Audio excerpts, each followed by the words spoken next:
October meeting, which is, never mind all our other meetings. Far.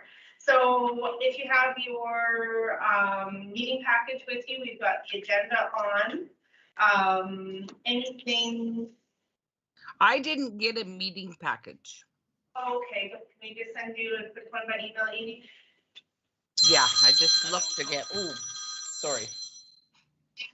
I'll take my audio off here.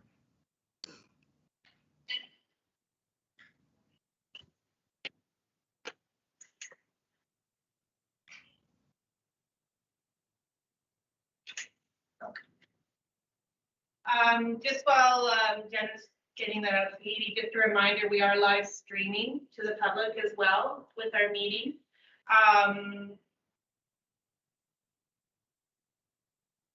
On the agenda, anything, Lauren, did we, because I went through it, did you know anything new?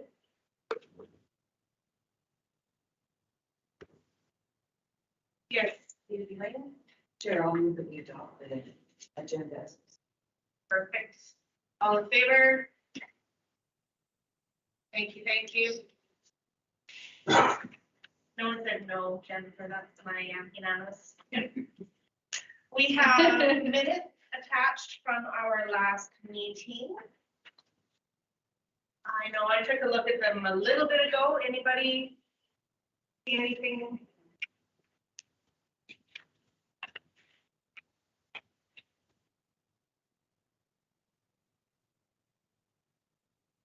There's nothing. Elaine? Chair, I'll move that we accept the minutes as printed.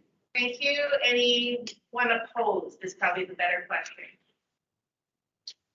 All right, I'll have that pass as yes.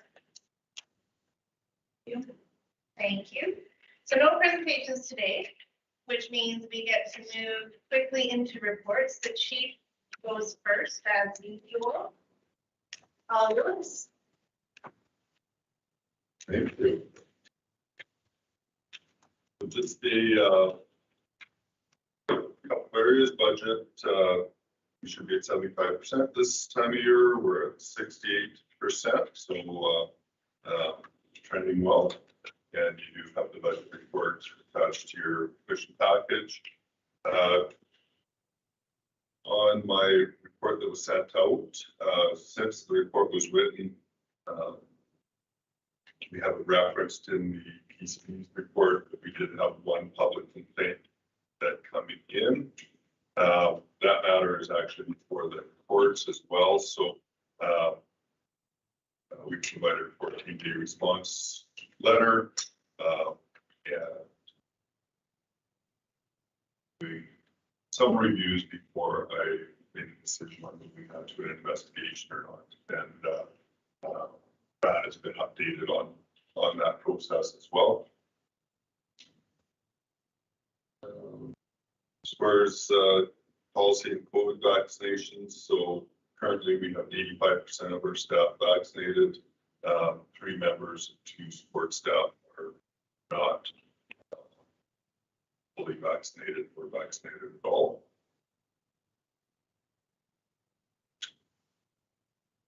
In this area,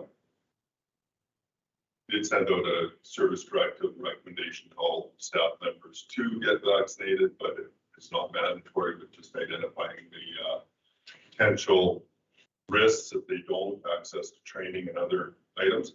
But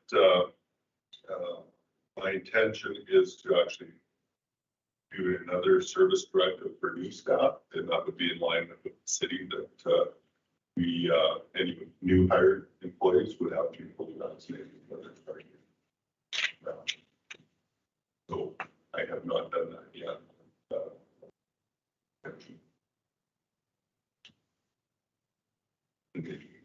Additional. Okay. And I don't know whether you see the discussion on that. That was the things to me. That was the position I had received. There was some discussion with some of the temporary staff, but that may change. But even if the city didn't follow through with that. Have to remember, Ruben and Lauren, just keep our voices fairly loud to make sure that the online people can. Yes. Sonia will tell us if we don't. Operational activities, view those. Leadership activities, we did start a sergeant motion process. That process is still underway. According to the collective agreement, we have 90 days to make a selection or have to write a letter to the association as to the reasons why we haven't made a decision. For the commission's information, we may not meet that 90-day deadline because of a number of factors, and as we move forward next month, I can give further updates on that.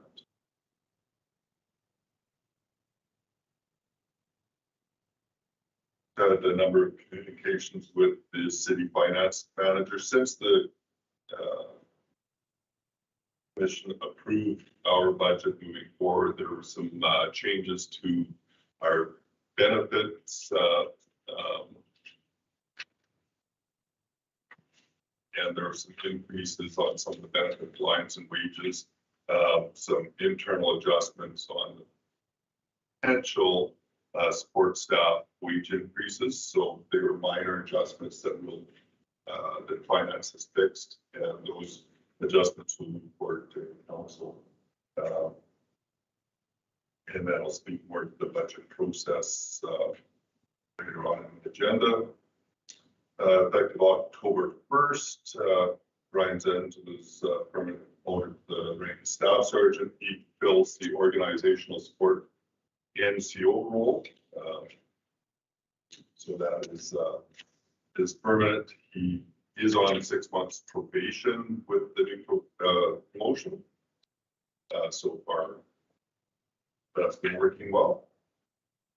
As far as our fleet goes, we had damage to one of our police vehicles. A member attended Red Deer traffic court, which is a big one in Suites in Red Deer. While he was in court, somebody tried to steal the vehicle and pried the locks off the doors and caused $800 damage. Luckily, the vehicle was not stolen, so that has been repaired. Also on that vehicle, we had to replace the struts. That was another $1,200 or $1,200. And then with the Lima 7, which will be a new unmarked vehicle, that was the one that we had an insurance claim back in January. Couldn't get a replacement police package. All went up a lot. Getting that equipped has been a challenge because the parts have been coming in slowly. That vehicle will be back and operational next week. We'll be able to clear up the insurance claim.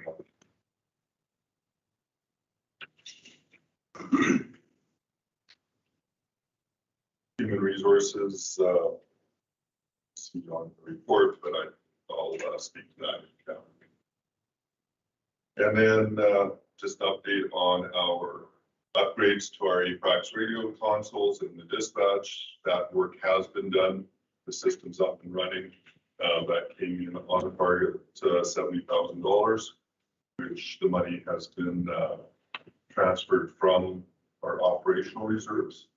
The balance of that operational reserve was $220,000, less than $70,000 for the upgrades, leaves us at a balance on our operational reserves of $150,000.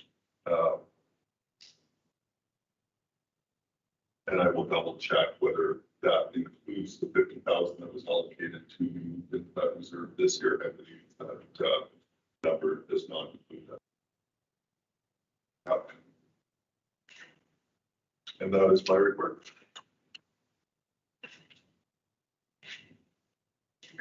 Sorry, so you said that the dispatch console, the upgrade is all operational in place. So now you can take CPO contracts. And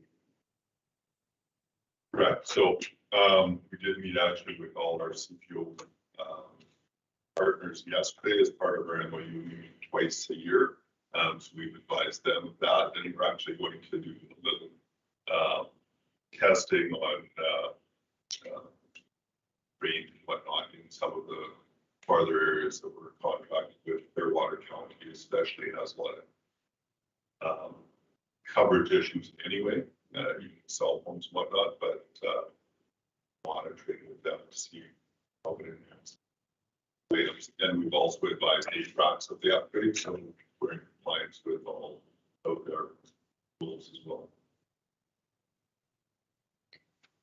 Any other questions for the chief?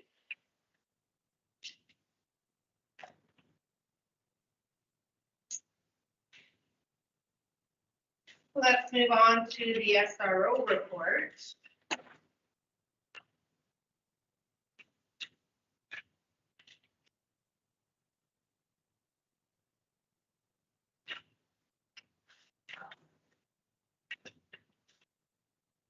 On review, any questions at all on the SRO report? Like there's been lots going on. Yeah. Yeah, she's been very busy, and because she's new to the role, I think at times she felt a little overwhelmed, but she's settling in well, and she's actually initiating additional projects forward on as we move forward.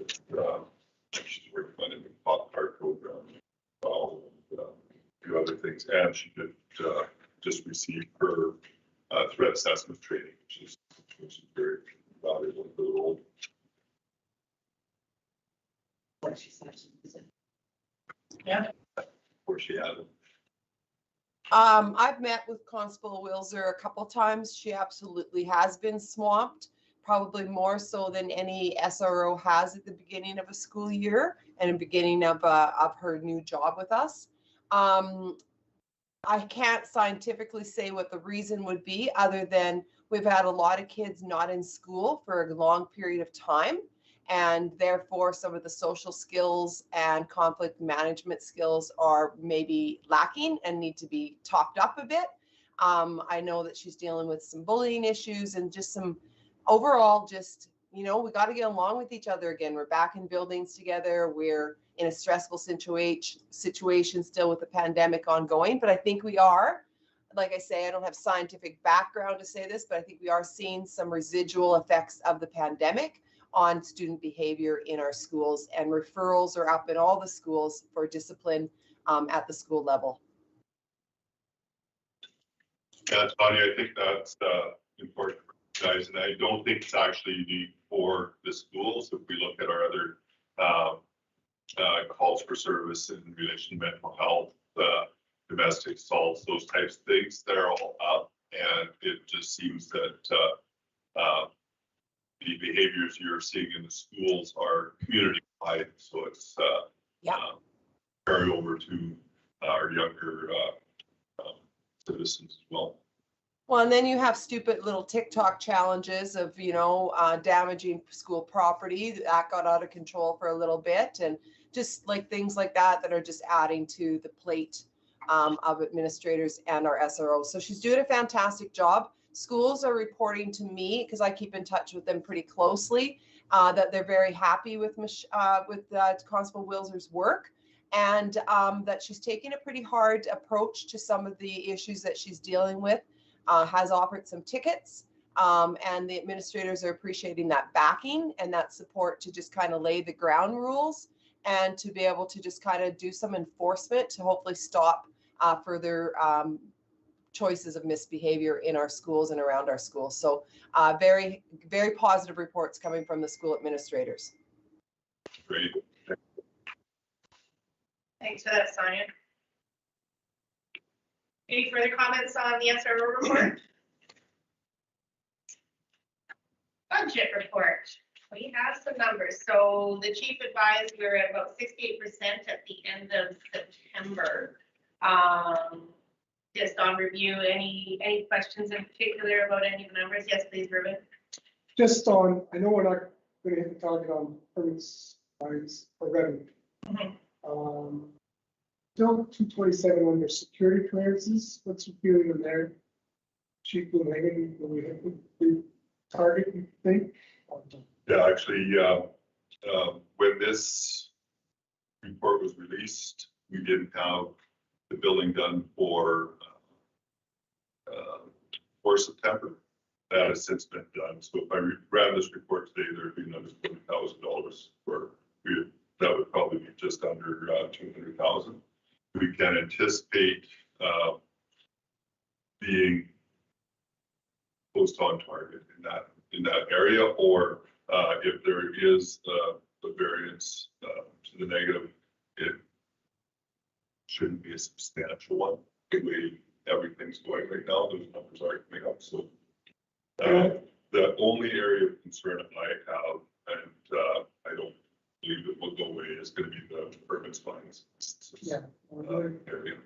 I know you'd express that soon. I know provincial grants, that one always comes late too.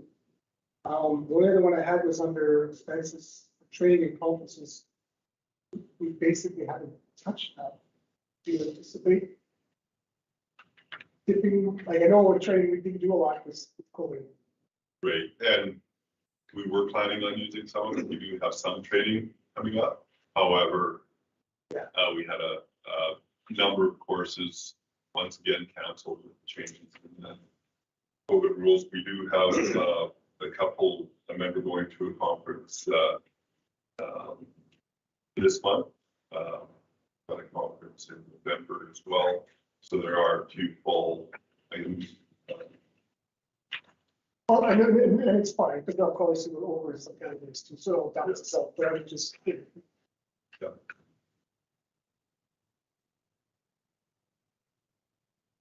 But we probably won't use all of those funds. They'll be used to offset those fines. Yeah. Any other comments?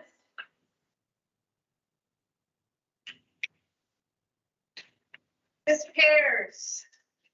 Sounds like you actually had some work to do this. I had a little bit of work to do. I have one complaint that is formal that we're in the middle of. A young lady is, of course, feeling that she's been mistreated. That's in the middle of the process, and LPS has already issued her a response letter. Addition to that, I have another young man that is in the middle of deciding if he'll proceed with filing a complaint or not.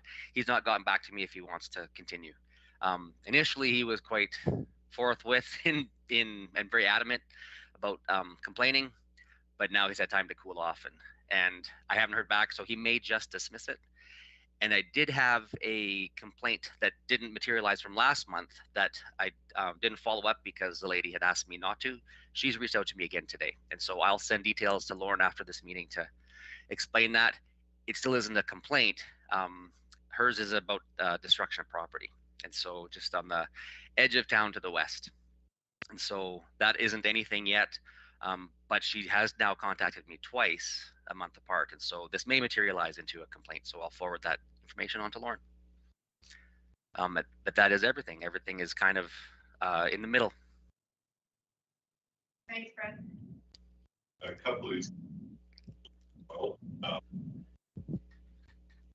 we'll review them on two of them. I'm not able to hear you, sorry. Yeah, on two of the complaints that are coming in on the front end, but they appear to be potentially individuals who are trying to circumvent the court. Well, do review, but that's where they don't police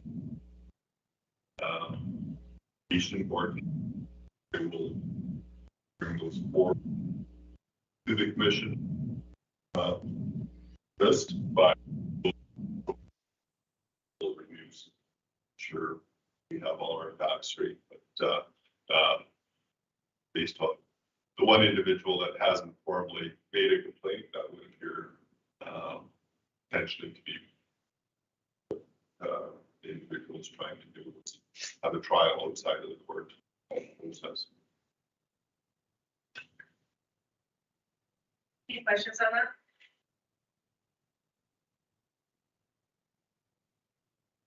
For myself, this last meeting, the chief and I did attend at the city council meeting to make our budget submission and presentation.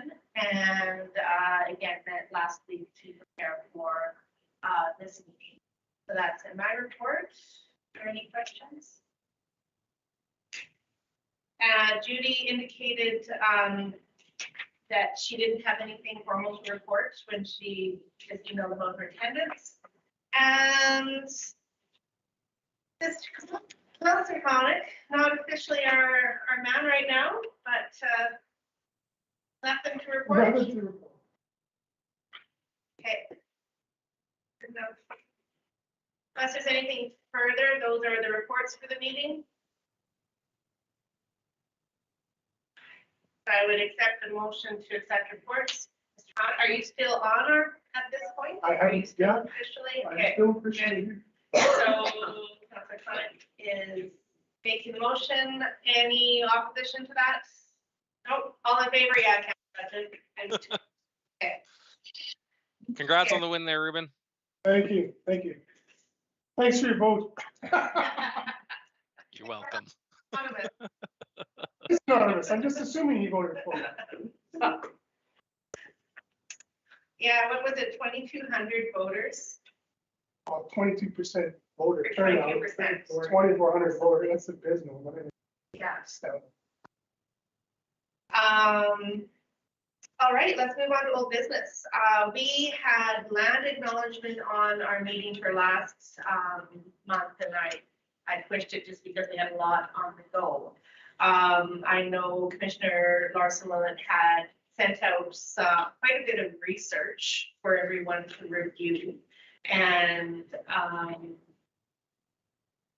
think has done some work preparing to make a proposal for us. So I'll let you have the floor. Sure, thank you, Chair.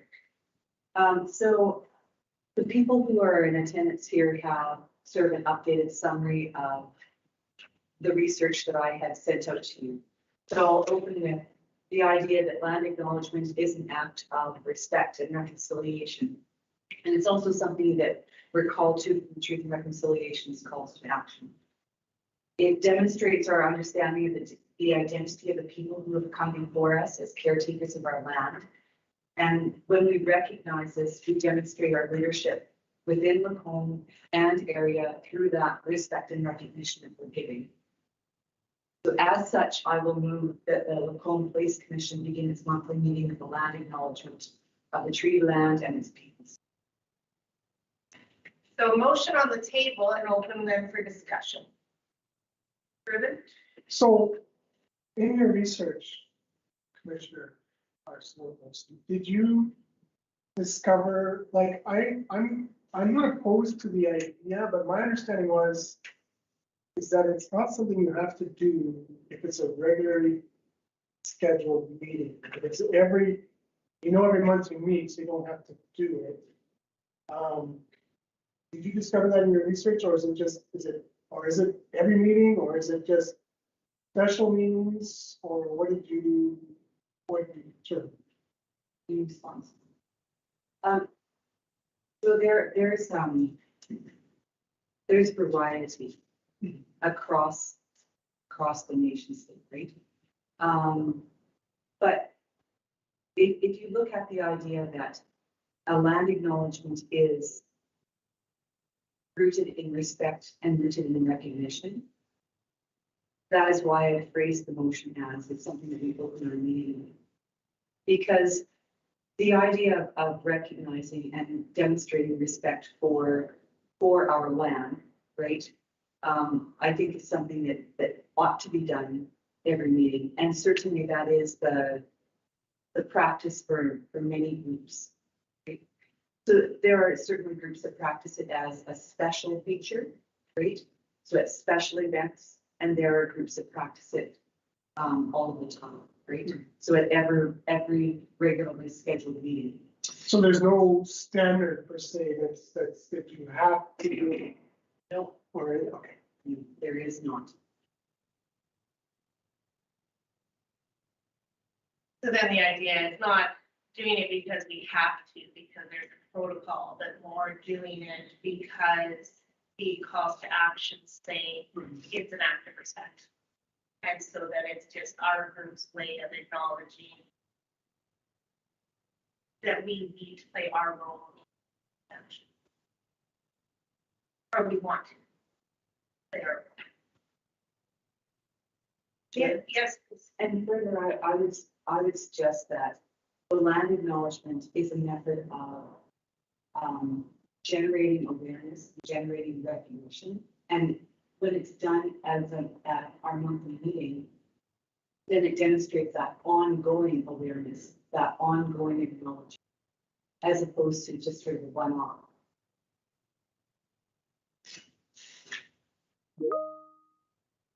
Any other comments?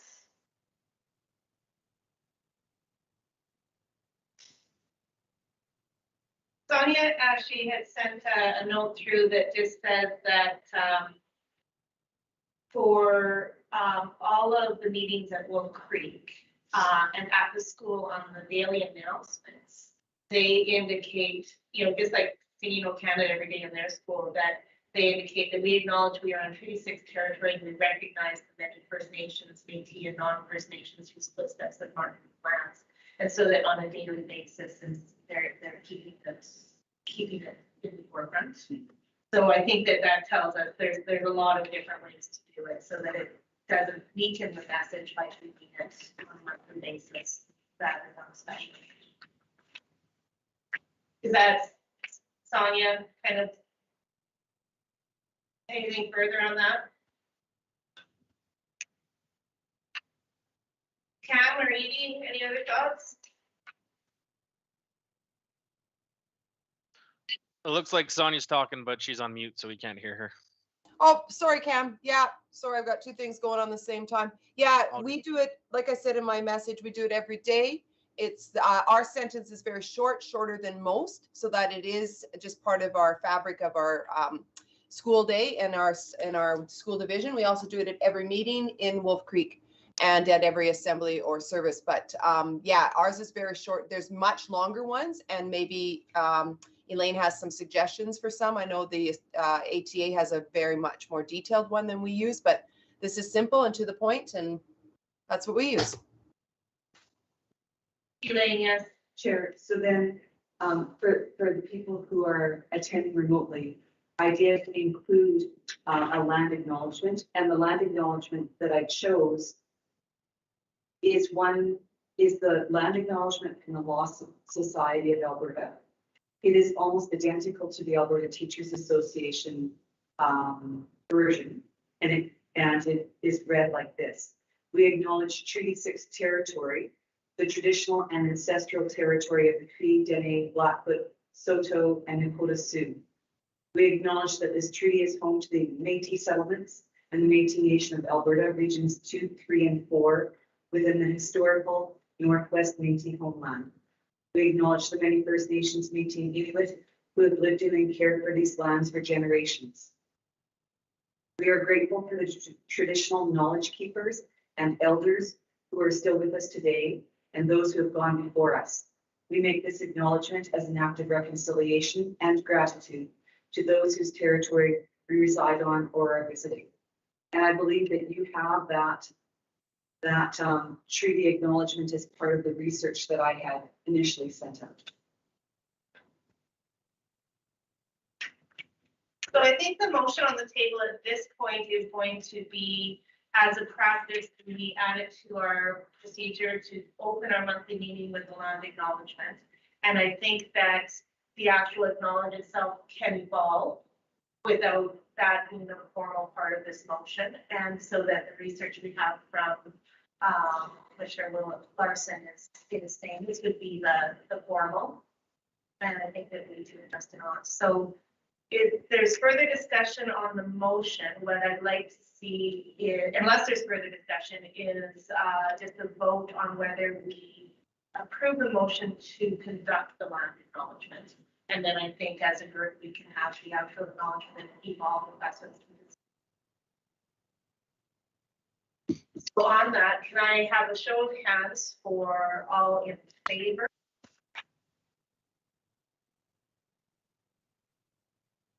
And Any opposed? So that's passed unanimously.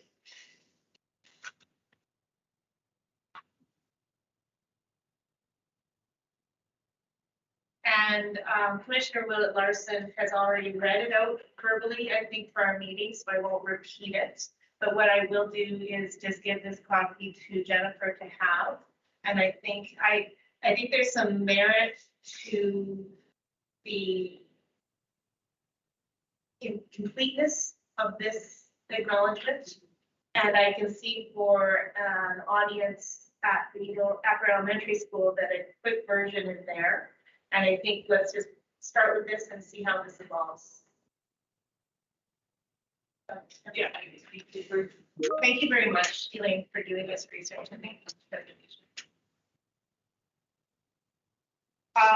we will have to do an update just on our policy and command. I'll take a peek at that. We have to stuff after on another area. Okay. Policy.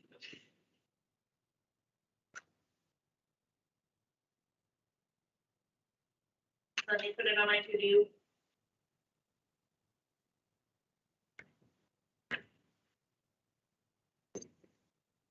All right, thank you. Commissioner Dykes-Lake, thanks for cracking the whip on our self-assessments. Did you end up getting what you needed, or should we delay? Nope, we're good to go. Would you like to present on that?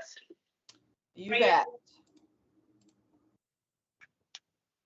Can you see it on your screen?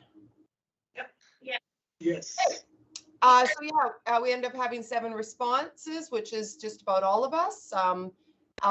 The results are very good. I'm not going to go question by question, but I am going to scroll through a few. Under mission, vision, and strategic planning, our results are super positive there. Basically, the commission, these questions are around the commission understanding and embracing our mission as a commission and the standards that we are to adhere to in that role. Also, our work on being involved in the strategic planning for the police commission and the service. And so some positive results all across the board there. The commission ensures that it has the information needed to create long-term plans. And I think that we have that provided to us by the chief and by the various people from city office that help us with that. So good results there. The commission has ensured that Lacombe Police Commission has a minimum 1-year operational business plan. Of course, that's highly rated. That's our mandate. Looking at how well the commission has conducted itself this year.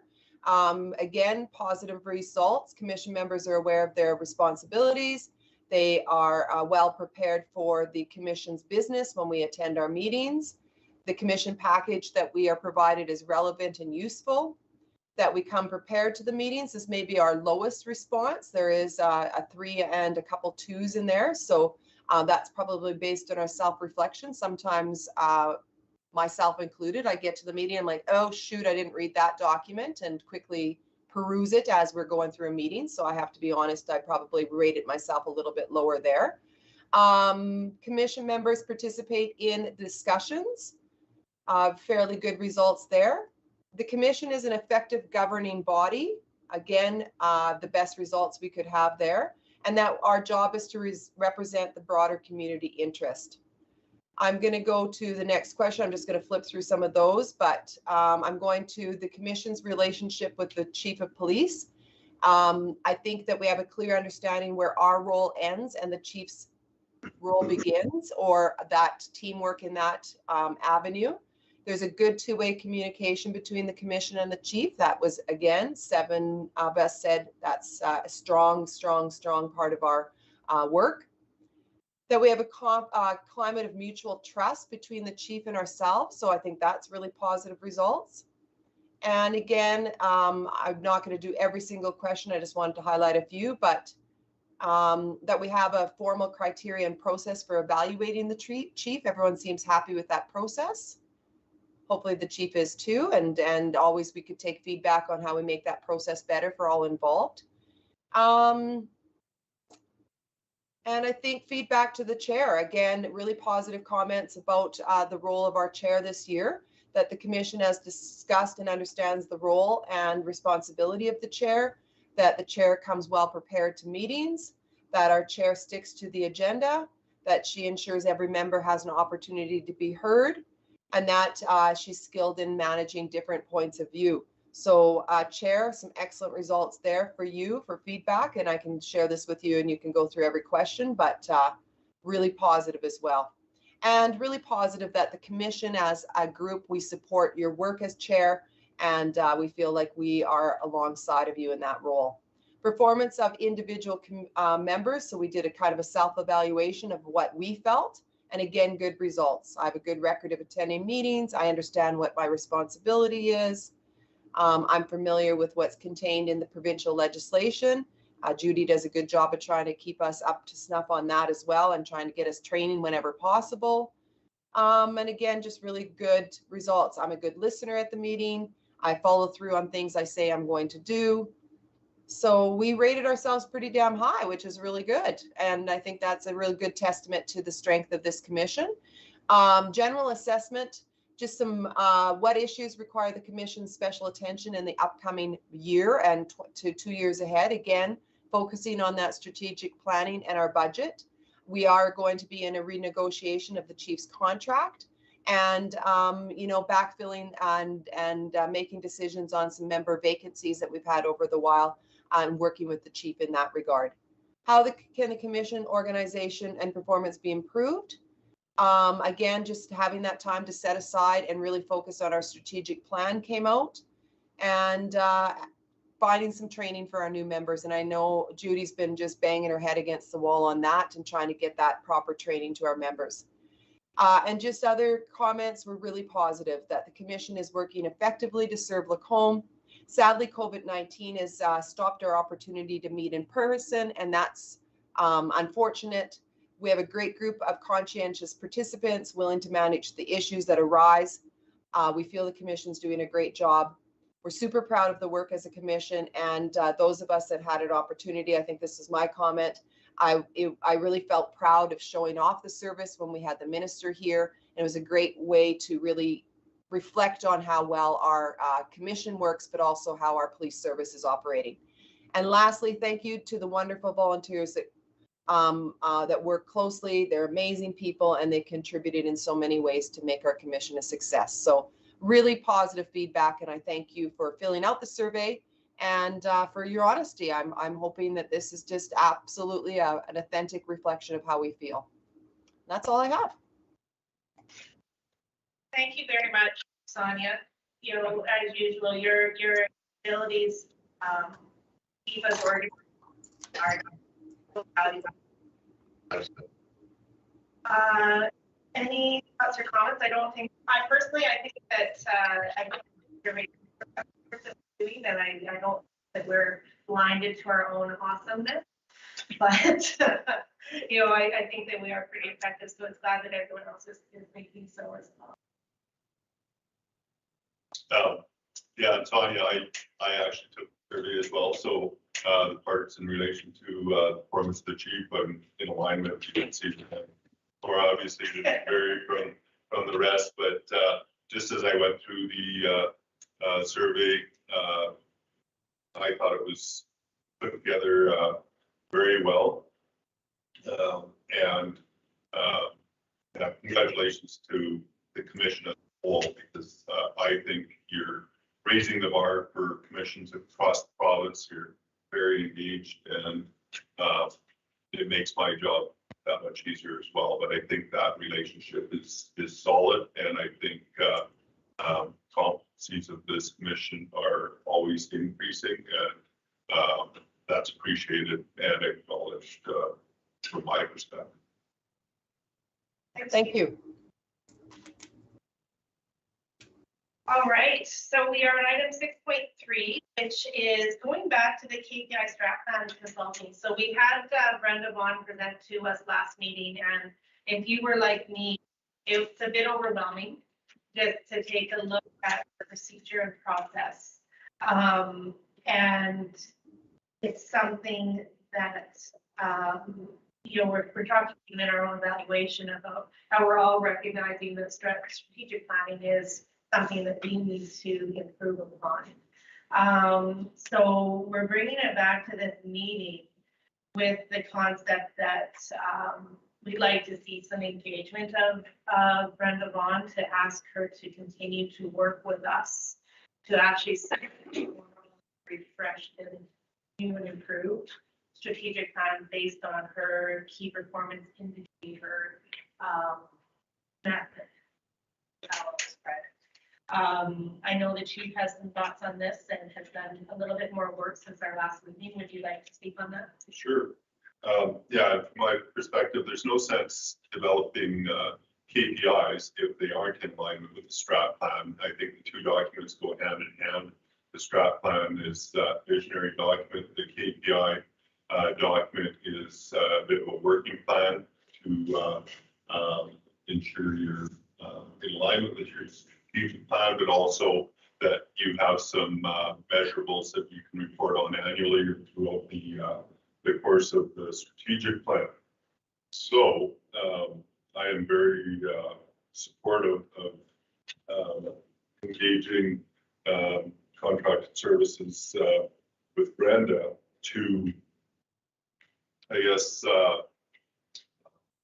finalize the KPIs, key performance indicators for the service, and then with her expertise, help develop the new strategic plan for 2022 to 2024, a 3-year strategic plan, since ours expires at the end of 2021. So with that, I did have some conversations with the chair, and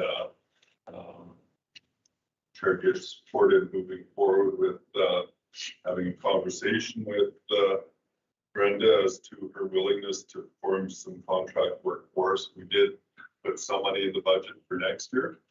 However, in the meantime, I did approach the CAO of the city, because the city was already contracting Brenda's services, and we were part of that. So the CAO had some money left, and there's funds to would allow us to contract 50 hours of consulting time between now and the end of the year, which would not be paid through our budget, but billed back to the city.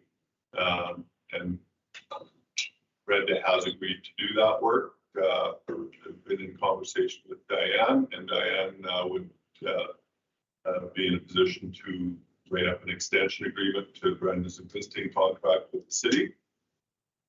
And we can move forward and hopefully have, if nothing else, a fairly solid draft by the end of the year for both KPIs and the strategic plan.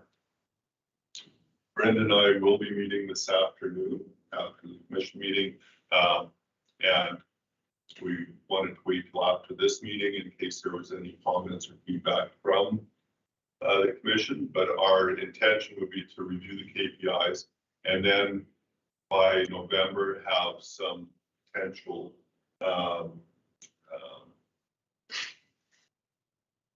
priorities identified for the strategic plan and engage the commission or committee of the commission to further the project between that and the end of the year. So we want to get some preliminary work done for you and then bring back for input to review and finalize, hopefully by the end of the year.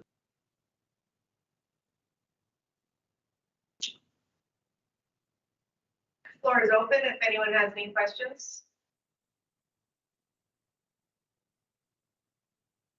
So what I'm kind of hearing is it's a bit of a no-brainer if we don't have to take it out of our budget for this year, and that we should really take advantage of it, because it's not coming out of our budget. I think you don't necessarily need a motion to support it, and we have approved a budget that does include the consulting fees for next year. But so I think at this stage, this is for information.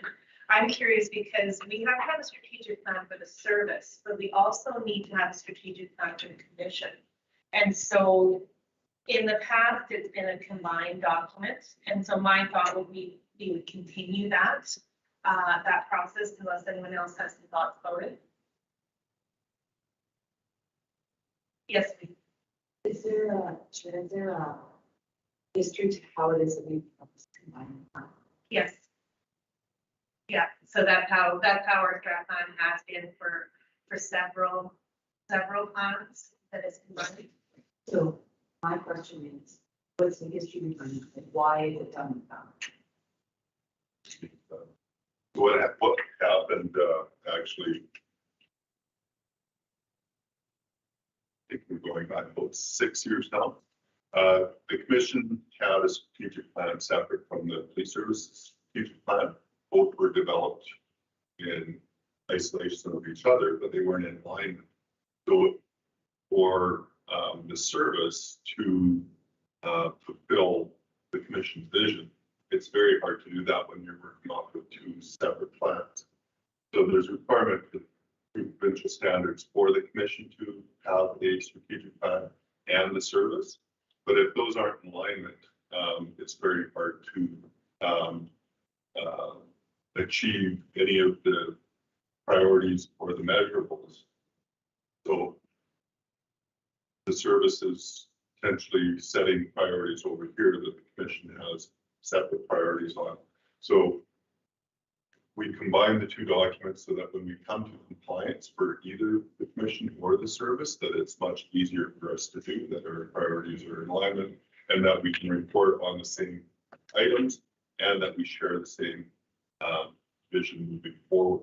And the commission provides the direction to the service in alignment with the budget, so that really needs to be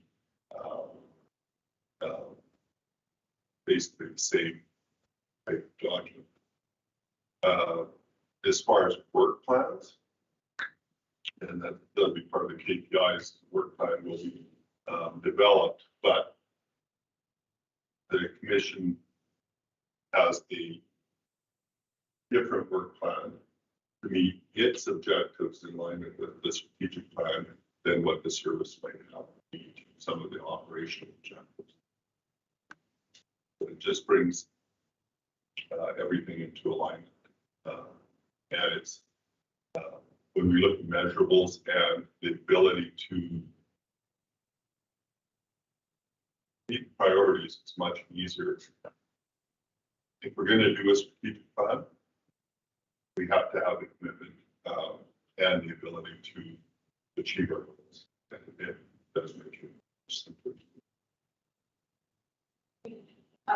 Sure. So I guess what I was thinking about was the distinction between the two bodies, right? The commission and the service itself, and whether or not developing one plan achieves that goal of recognizing the two are distinct bodies.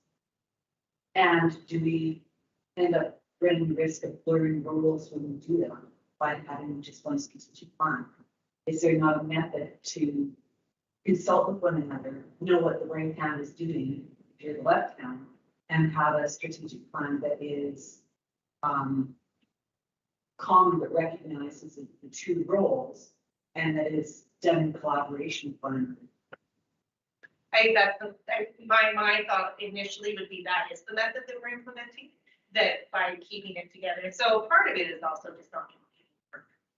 So because it's our job to make sure the LPS has a strategic plan, it's together. But I think that it's something that we can look at and recognize, just because it's always been done as a combination. When we're looking at this new system, maybe there might be some opportunity for us to branch it out, or at least identify some separation, that these are the commission's goals. And even if one of those goals is to say, this is what's going on in the strategic plan. So I think we can keep an eye and just make sure that we're recognizing it is for both of us, and is it actually doing the job. Ruben, I thought you had a question, and Edie, did you have a question?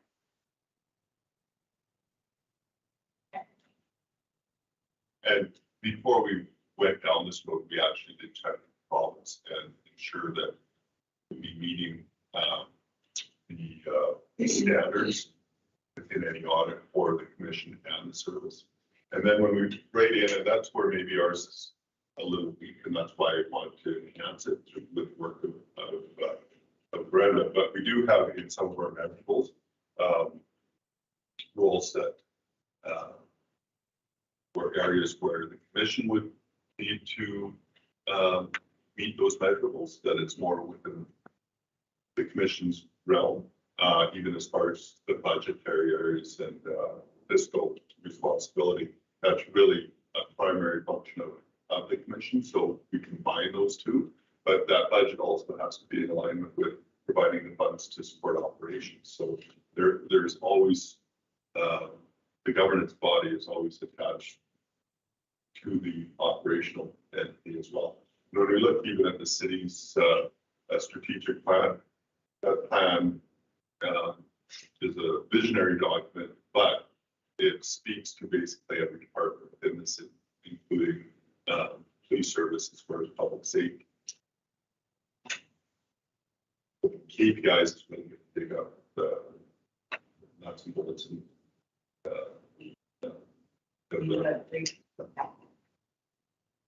So we are in a position where our current strategic plan does expire at the end of this year. And we've been aware of that all throughout in our work plan. And so what my thought is that we simply keep it, the strategic plan on our old business, I guess, and our agenda. Or it's on the standing items. I think it can stay. And so we'll keep an eye on it, and perhaps in December we'll see where we're at, and we might need to at least have a motion to extend the existing plan until.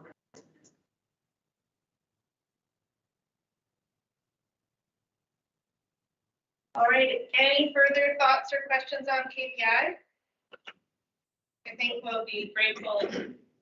And just a side note to everything, the annual update on the human resource plan, we're waiting to get through the budget process.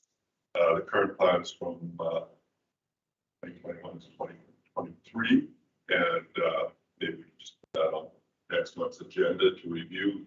I would actually like to, as we go through this process with KPIs, is align human resource plan with the strategic plan on the same.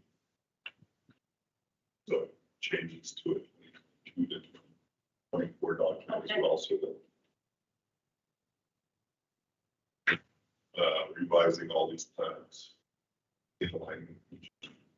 Makes good sense. So, Jennifer, if you're good with that note, to add it to new items to review the interim plan. I was just wondering, Diane, do you have any other input on the KPI discussion? Sorry, no, I don't. You summarized it very well there, Chief Bloomhagen. Yeah, no, Brenda will be receiving her extension on her contract here very soon.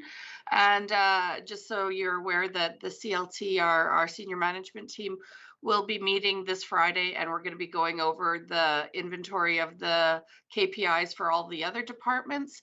And we're going to be selecting 1 or 2 measurements of each department to move forward on, so that we can work on this and collect information and present it to council in the next year. Thanks, Diane. And you're probably breathing a sigh of relief now that you're not inundated with election duties. So Yes, yeah, I can focus on other things now. All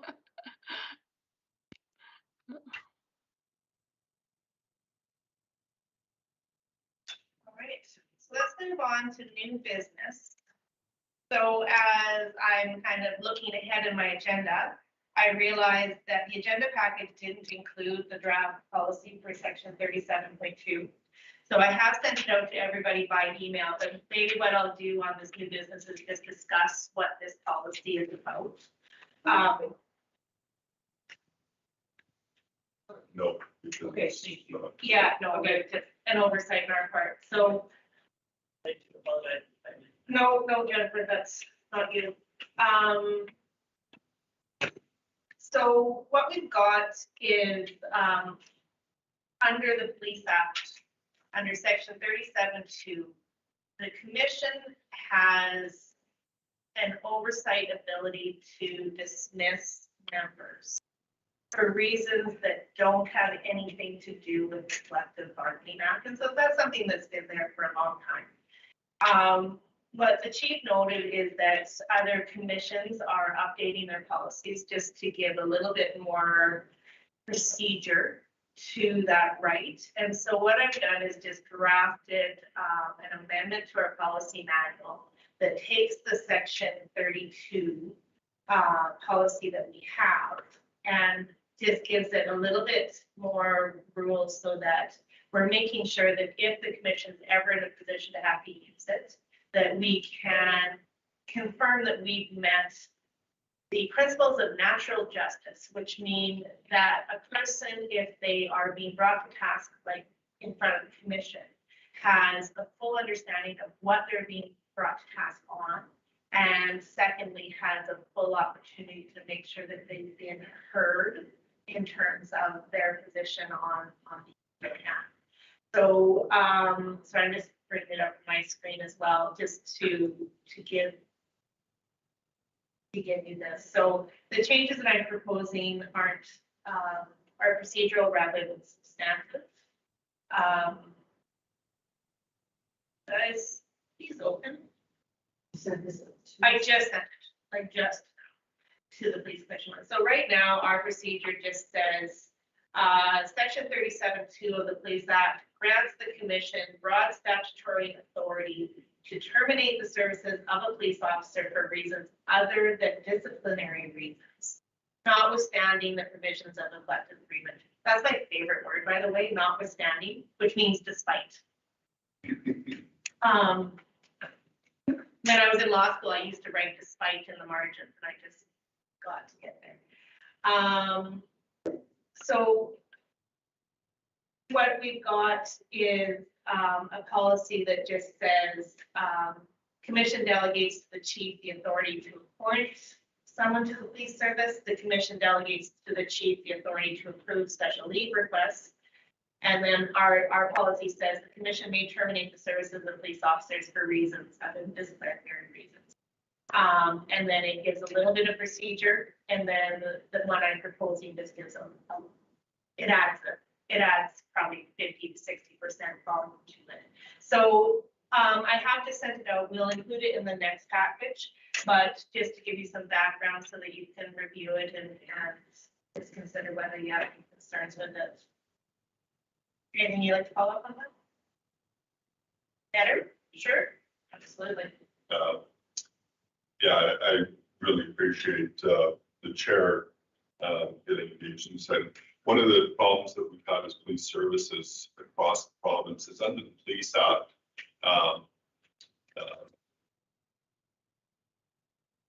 Performance issues traditionally have not been dealt with through a performance management system.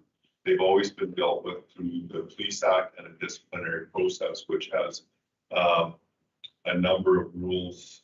There's opportunity for hearings. There's a person who is charged under the provincial statute, being the Police Act, for various offenses, but they're all offenses. So we're somewhat criminalizing performance issues. So if people are not performing at an expected level,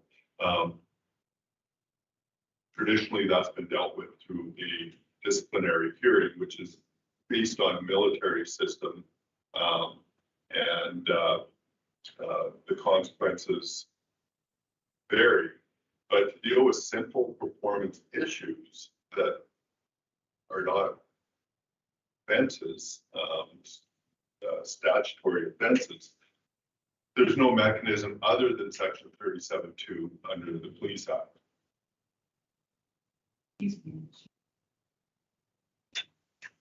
So is the issue that it's mixing performance and conduct? Yes. Or always being dealt with as conduct. Right. So section 37(2) allows commissions to deal with performance issues. as identified by the chief and brought forward to the commission. But there's no process that's been defined within the act. It's a very small section of the act. It's not defined. So it was actually very seldomly utilized. So within the recommendations for changes to the Police Act, this is one area that's been identified not only by the police services and commissions, but by associations as well, that we need this mechanism that every other employer has the ability to deal with performance outside of discipline. So this policy would actually provide a template for the commission to deal with performance issues. And that's what's been missing in the act and also within the commission policy manuals, because it does fall under the commission. The commission is the only one that can deal with performance outside of But this only speaks to termination. correct. So doesn't, yeah, But if I there- get what you're saying. This is like the final remedy. It's not so much we're dealing with performance issues, we're just the authority to deal with the action. And for the service to be able to deal with performance issues, there has to be some Right. Someone you could say, consequence at the end of the day. And internally, we can implement performance plans, but there is really no mechanism to deal with anybody that isn't meeting the standard, or there's a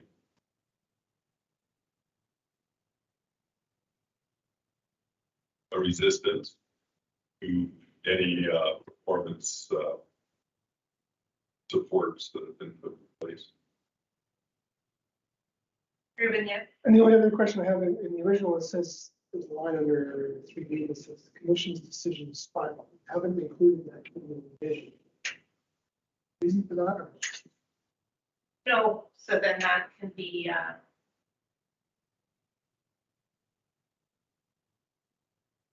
thank you. I'll update that on the draft. For some reason, it's not in my name. I'm assuming there's.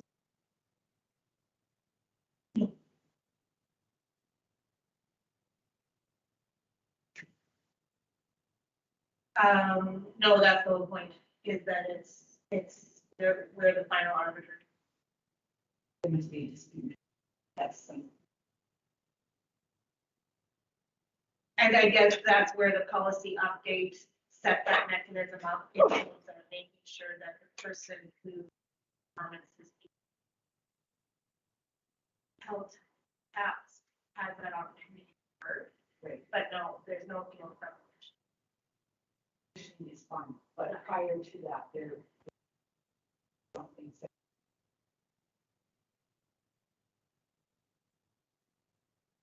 I think it will take some time just to, once you've had a chance to read the policy, and I think that that's where we're at is, let's make sure that should this actually come to the commission, that the commission is actually prepared for it, and by having a procedure in place for how it's there. So as we go through there, the commission doesn't act without having the situation being fully exposed to them. And then the opportunity beyond what's happened within the service under the chief's realm, the member that we are reviewing has the ability us Yeah, to do that. it's written in here that the officer in question does have an opportunity to. And so for right now, because Yeah, it wasn't in it's the sent to package, police commission. yeah. So, and I think that's where this is on discussion point right now. I'm not asking for any decisions, but just for some thought before the next meeting. And, things like you finding that note, proven that's awesome, so that it's not that. Much appreciated.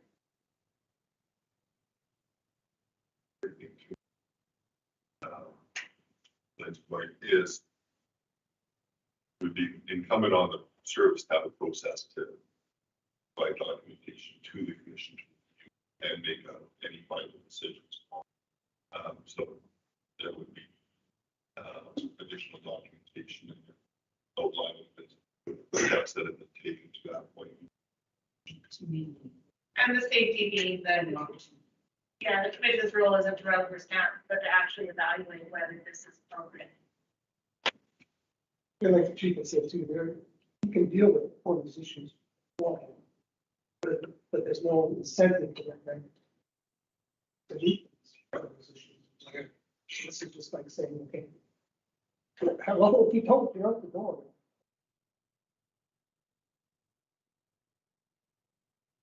All right, so we'll move that to old business for next week, and I'll forward this quick revision. I'll check it to you, Jennifer, just to formally add to the package for next week as well. And if anyone has any thoughts or questions in the meantime between meetings, please reach out. Good enough. So next item on new business is the Alberta Association of Police Governance is looking for a host for the 2023 annual general meeting. I know Lacombe has acted as host 4 years ago now. Last year it was to have been, last 2 years it was Vivian Brooks, and we ended up having that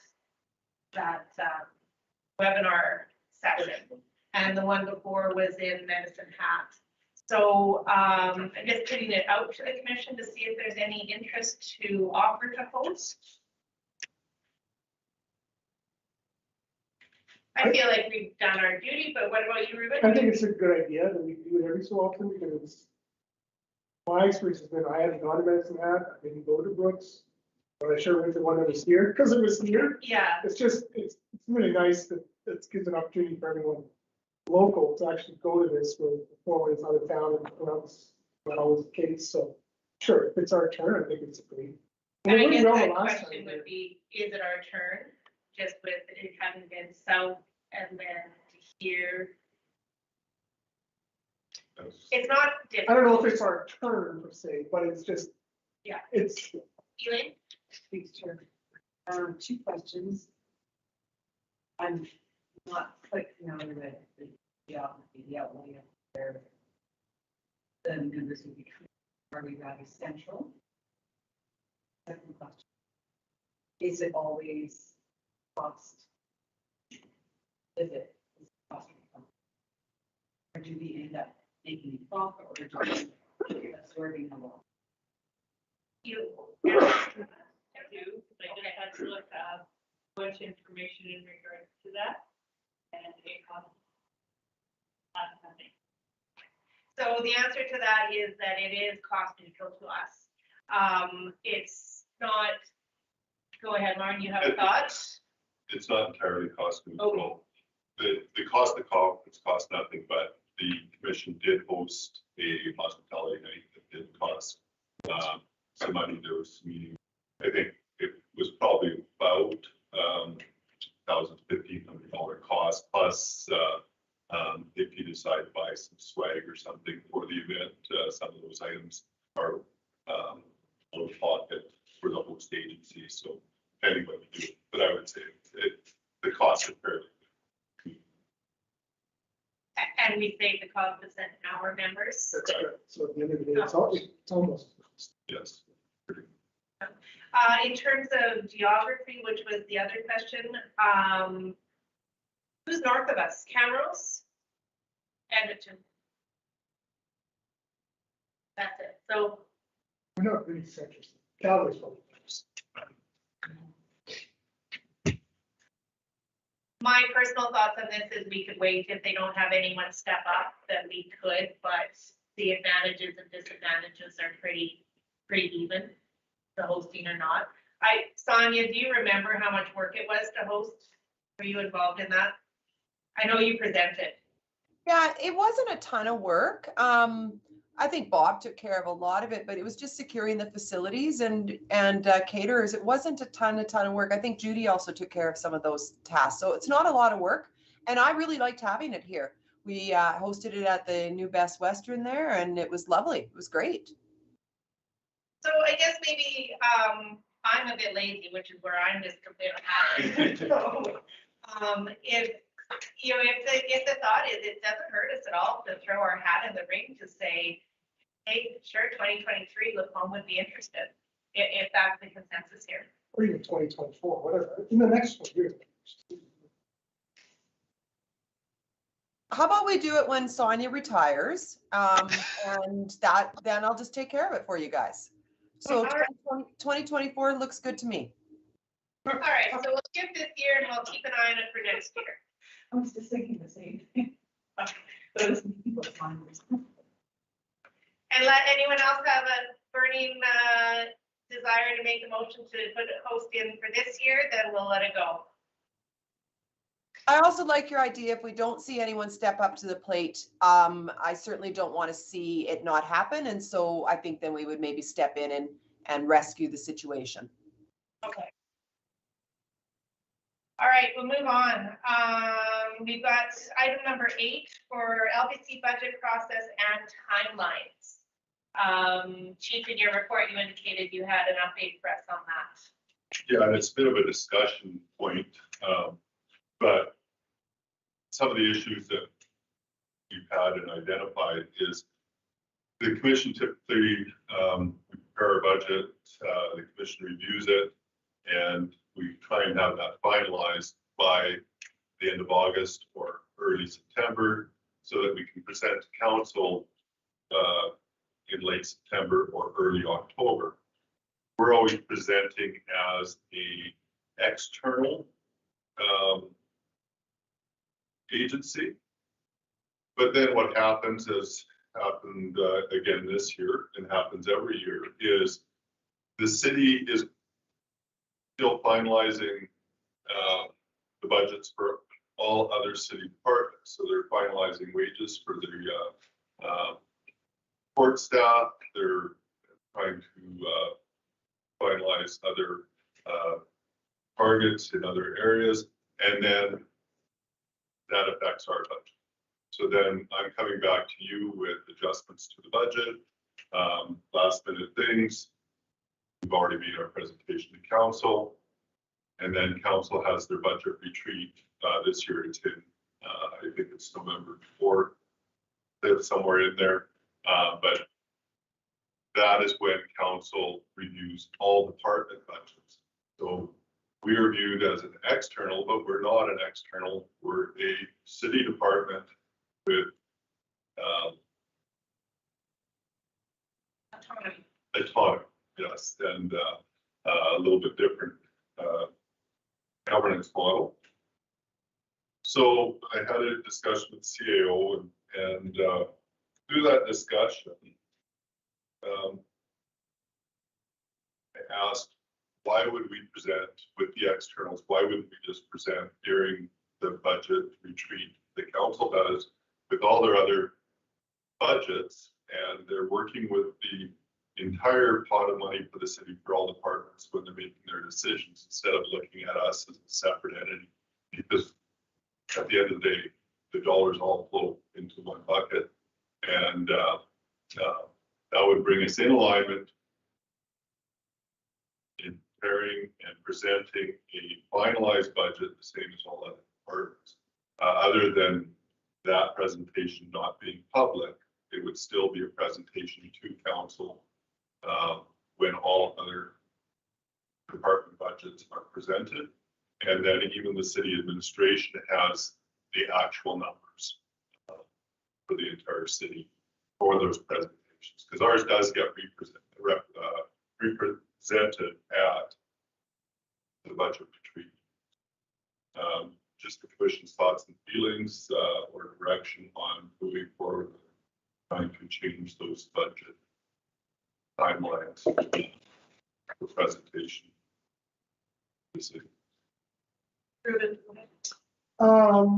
I get where you're coming from. I guess the only issue I have is that when we do the budget retreat, we want to have, like, we don't want you to present, like, I wouldn't want you to present right there. Because it's during that retreat that we make decisions, right? Say, yeah, that works, that doesn't work, that needs to change, whatever. So I think we kind of need that information prior to that. Now, whether it's day before, a week before, or something, as opposed to when you would get all the other ones, sure. But I still think, to me, it wouldn't work if we come in that day and say, okay, here's our budget, like, because we're gonna have it. And you would get it at the same time as all the other budgets in your budget package prior to the retreat. You would get the information. The commission would attend the retreat for any questions on the budget. So, the budget packages go out in advance of, No, they do, I get that, but and you would get that, in advance of the retreat. So have the ability. so you want to make a second, like, say, second presentation, or that would be the presentation? My only Yeah, concern with may I that, ask? So let's say this was Public Works. How does Public Works present their budget to council? they don't, we just see this part of the time. So the department manager doesn't actually get to speak to it. So that we're unique in the sense that we actually get to speak to our budget. But you and all the outside. Right. Otherwise, there's no real opportunity to explain yourself for the other department heads. Well, the other department heads will, the director speak for the department heads. Just as the chief speaks. Are you? Yes. And the directors speak at the budget retreat. They do speak, Yes. well, they do, they will, yeah, we'll ask them questions. Well, it's mostly the CEO. How come Public Works wants this? And he'll address it. I guess the only other thing I have is that I like, yeah, we have to figure this out, but I like the fact that you do present in public meeting too, though. But I still think it needs to occur. I don't know, I have to think about it. I guess, sorry, please speak up out there if you have a thought. I guess to me, the idea is that because it's the commission presenting the budget, we are an outside body in that sense. So I think for Lauren and I, when we presented this year, the difficulty was we're presenting a budget. And behind the scenes, even between when I prepared my submission to when we're sitting in front of them, accounting has changed all the payroll by changing the COLA factor. So we're sitting there submitting and our numbers aren't right. And so it was a bit embarrassing, maybe for us, But that's COLA's never, we still don't have enough. yeah, but it's pretty, when we're being held to a public budget, not standard, but presenting that way, I guess. I think that might have been part of it is it really effective for us to present publicly when our numbers are And when so I significantly out of our control when it comes to payroll? when I do the budget summary, it's on the Questica software that all other city departments are using, and all the numbers are filtered in from finance or wherever. So I fill out that summary, and I completed it. The chair presented it, but then before it goes to council for the budget retreat, between myself and finance, we've been back in that document 3 or 4 times since the presentation and changed the numbers. So even for the commission, we've approved something and then the commission as a whole hasn't seen the final document because it's been modified. It's not significant amounts, but it is being modified after it's been approved, which as far as transparency and accountability, I see some flaws in that process. The only time that all of the budgets are actually presented in their final state is when council gets their final budget packages, which are prepared by finance and board, and ours is included. We've always had the opportunity to speak at the budget retreat, as do the directors. So there is that opportunity where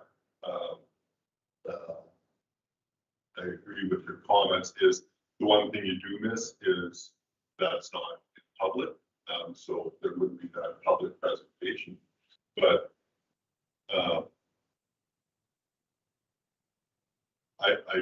I struggle with commission approves something that's not in its final state, and the accountability on that, where does it lie at the end of the day? And if it was challenged or an issue came up later in the process, Okay, just a second, Elaine, you had. Sure. I just wanted to ask, so is part of your concern the idea that when that presentation made, because I went last year, people this year, that the perception of the public and its trust in terms of what's presented, and there being confusion around the numbers contributes to erosion of that one. I'm gonna say no to that element of it, that I think it's more, I think just questioning, is this still the right way to do it? So again, we've been doing it like this for years. Is it the right way to do it? And I'm not sure if we have the same number of problems years and years through, we just haven't been as aware. well, I think we've been aware, but we've accepted it. I struggle ethically that I'm reporting to the commission and getting approval from the commission on a budget that changes after the fact.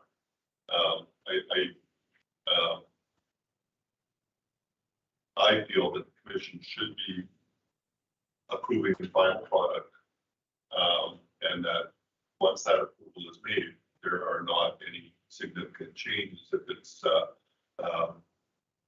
formatting issue or something like that, the dollars are not changing from what you see to what council sees. You're approving what council is seeing. So if that isn't the same document at the end of the day, I struggle with that. And if nothing else through this discussion, as long as there's awareness that that is happening and the commission accepts that, I would want to be in a position to be challenged on why are the numbers different between here and here, and that somehow that was a reflection of how that budget is managed, presented, or any suspicion of mismanaging or misrepresentation of the budget. So I have two hands up. Ruben, you were first.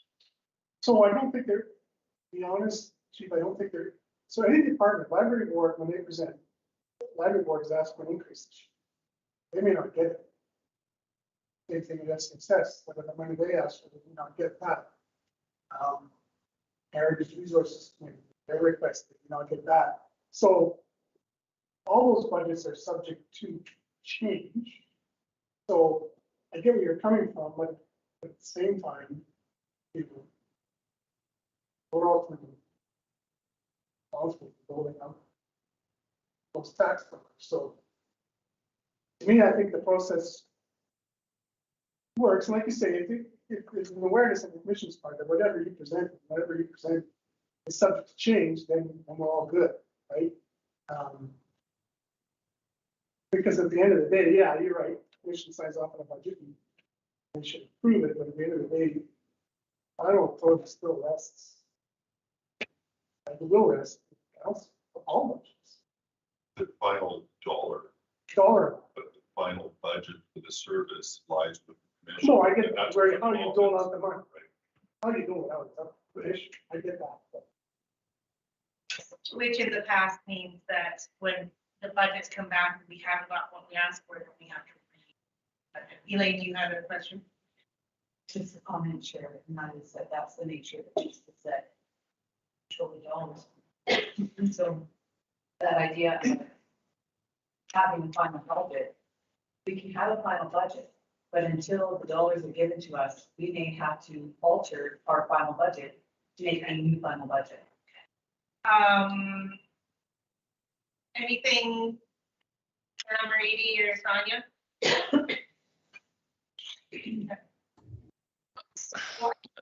just wanted to, Yeah, Cam? I was just gonna say, like, I thought at our budget meeting, we knew there was gonna be some changes and it was a final budget based off of what information we had at the time. And if we had to make tweaks, we were open to making tweaks. From my perspective, it's tough to make a budget and produce a finalized budget when we don't know what we have to work with. Like if we don't know if we're gonna get whatever percentage on COLA back or if we're getting COLA at all, like you gotta make something with what we got, and then like Elaine was alluding to, adapt to what we need to adapt to at the end of the day. I mean, I get where you're coming from, Chief, where you don't want to be held accountable and we say this is a final budget, but really is it a final budget until that retreat's happened, is I guess my 2 cents.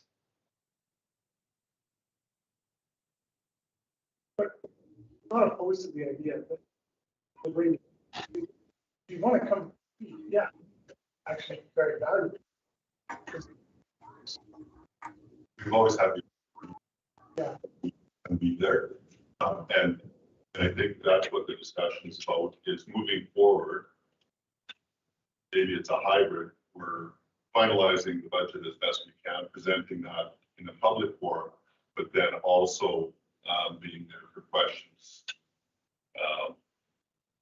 at the budget retreat, at which time we can also speak to any modifications to the budget. So I don't think it's an all or one. I just think it's an awareness that we have to have, and whether we're presenting once or twice, I think it's a discussion that we need to have every year, but also I think the representation at that budget retreat to speak to those different variables is an opportunity we should capitalize on. Because in my time, you've never, you guys have been, so. I have, I mean, yes, a couple of years. The past 2 years, I have not been there, that's it. but I was in previous years. And then when we discussed maybe the role of the commission in that budget presentation, really when I went, I got the same questions that we got at the initial presentation, but the ability to be there for the chair. So if questions arise.